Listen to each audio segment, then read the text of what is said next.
Hey, it's Tuesday. Welcome into First Take. Good morning. I just woke Skip Bayless up. He is here in studio. I've been awake since 5. Stephen A. Smith, of unlike course my you partner. have. Probably got a workout in, too. I got a workout in.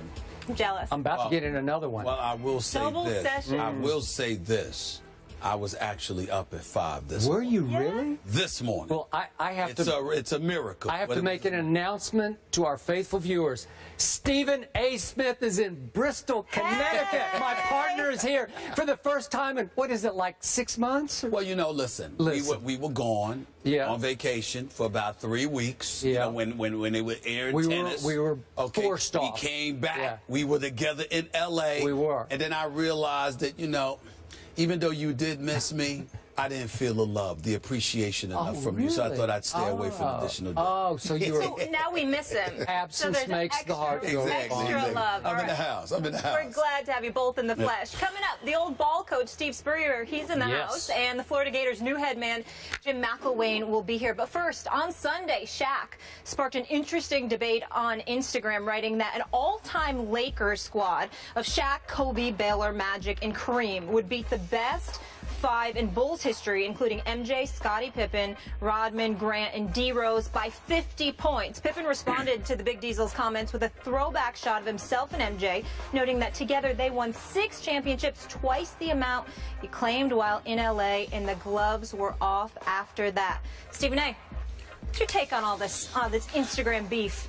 Well, first of all, Shaq doesn't need to be so disrespectful to MJ. We understand that MJ is the greatest ever in most of our eyes. He is Michael Jordan.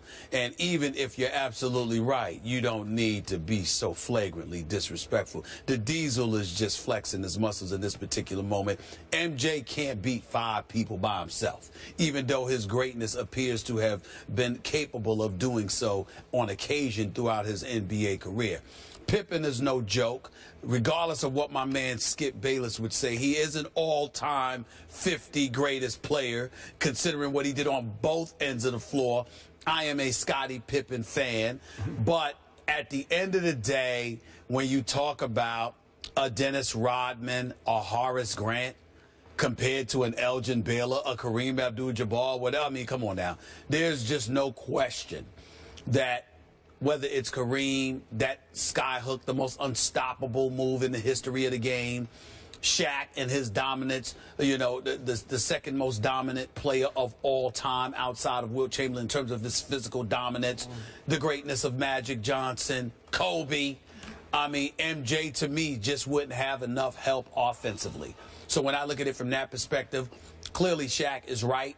I don't know if it would be by 50 points, but I think the combination of Rodman and Horace Grant on the team being offensive liabilities and incapable of stopping a Shaq, a Kareem. Yeah, how about defensive liabilities? How about defensive mismatch? Well, they're defensive mismatch because of size. Yeah. What I'm saying is that just in terms of their prowess as defenders, I would give credit where credit is due, but they're no match. The all-time Bulls are no match for the all-time Lakers. Shaq is right about that, but he just didn't have to rub it in like that. Shaq just seems in a bad mood these days. Let's let him rub it in a little bit extra. Rub it in? I don't know what's up with him. I have a bone to pick with my man Shaquille O'Neal. I think that he rigged this game in favor of his Lakers. Totally. I think he stacked the deck in favor of his Lakers. Because if I'm not mistaken here, I think Shaquille O'Neal picked the 5 all-time Bulls. Is that the way we're supposed to? That's how I'm playing it. Because obviously the 2 teams he picked are a mismatch in favor of the Lakers. I don't think they could win by 50 because nobody will beat Michael Jordan by 50 points in any game. That's not going to happen. But let's start with that defensive mismatch. If the tallest player you're giving the Bulls is Horace Grant, he's listed at 6'10". I don't think he's more than 6'9". Did you? Right. Were you around him a little bit? They say 6'10". Yeah, whatever. 6'9". Dennis Rodman, I covered. He's listed at 6'7". I don't think he's much more. He's listed 6'7". I'm not sure he's over 6'6". No, he is over 6'6". A below-the-rim rebounder. So those 2 are going to cover Kareem Abdul-Jabbar and Shaquille O'Neal. That's a mismatch with Magic throwing lobs. Talk about Lob City. That would be Lob City right there, right? Okay, so I'm going to I'm going to pick my own Bulls team here. I'm just going to take this opportunity to show you how, if you give me the all-time pool of Chicago Bulls players, I can pick a team that will beat Shaquille O'Neal's 5. The other thing is you want to take Shaquille O'Neal or Kareem out because they play the same position. Well, I don't care. If you want to go twins, I don't care. Okay. However you want to do it, I don't care. Against that starting 5 of the Bulls, I would play both of them because I think it would just be overwhelming inside, okay? But do you remember the great Artis Gilmore? Do you remember him? I remember him. Stood 7'2" at about, he's listed at about 240. I think he was about 260 because he was a big man. A lefty, he had stature. Play very strong. Played in San Antonio for a while. He did, but he played for 6 years for the Chicago Bulls, so I'd say he counts here, right? Played 6 years, made 6 NBA All-Star teams, 5 ABA All-Star teams, multiple all-defensive teams. So you don't think he would be some kind of a matchup for Shaquille O'Neal? Because I do. I think he couldn't stop Shaq, but I think he could bother Shaq at 7'2" to 7'1". He was physical. Yeah, very physical. And he was once an all-defensive player of the year.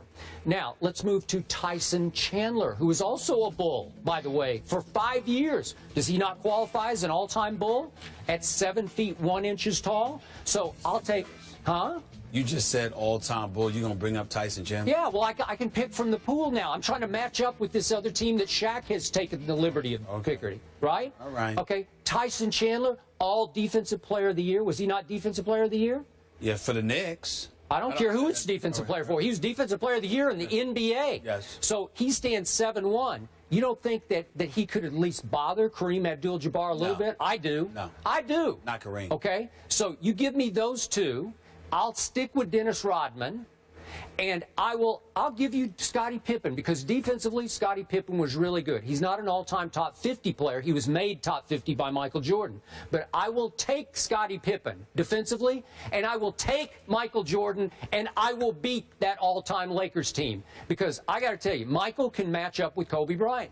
I'm not saying he could stop Kobe, but he could really bother Kobe. And I think the Kobe could really bother him, even though he can't stop MJ. Who do you like better? You want Michael or you want Kobe? I got Michael. I'm always going with Michael, but the difference between Michael and Kobe is not going to offset the dominance that Shaq and Kareem would provide down low. And so not with these two guys. I'm telling you, I got two big men. Shaq and Kareem would destroy Artis Gilmore. Nope, they would not destroy. Tyson Chandler. I like Tyson Chandler. I really do. Tyson Chandler doesn't even belong in this conversation. He doesn't even belong in this conversation. You're about to burn your bridge with him. Well, I'm sorry. Listen. Hey.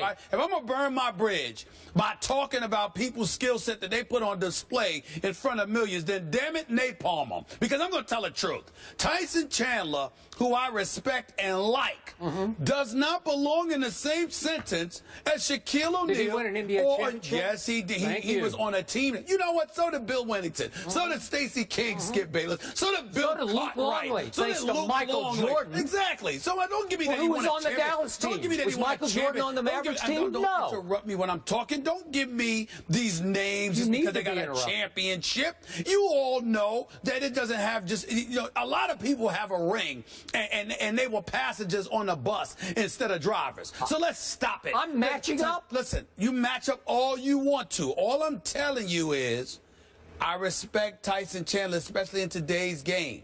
When you talk about all-time greats, you do not belong in the same conversation as Kareem Abdul-Jabbar or Shaquille O'Neal. Stop it. You're missing my point. You're matching up. I'm matching up. I know that. Shaq started it. I'm finishing it. I'm saying to you, you're just picking from the lot of Bulls because that's all you got. That's fair. That's fine. But to sit there and say, well, they'll give him a problem. They would give him a problem. Tyson Chandler is not going to give Shaquille O'Neal or Kareem Abdul-Jabbar a tough time.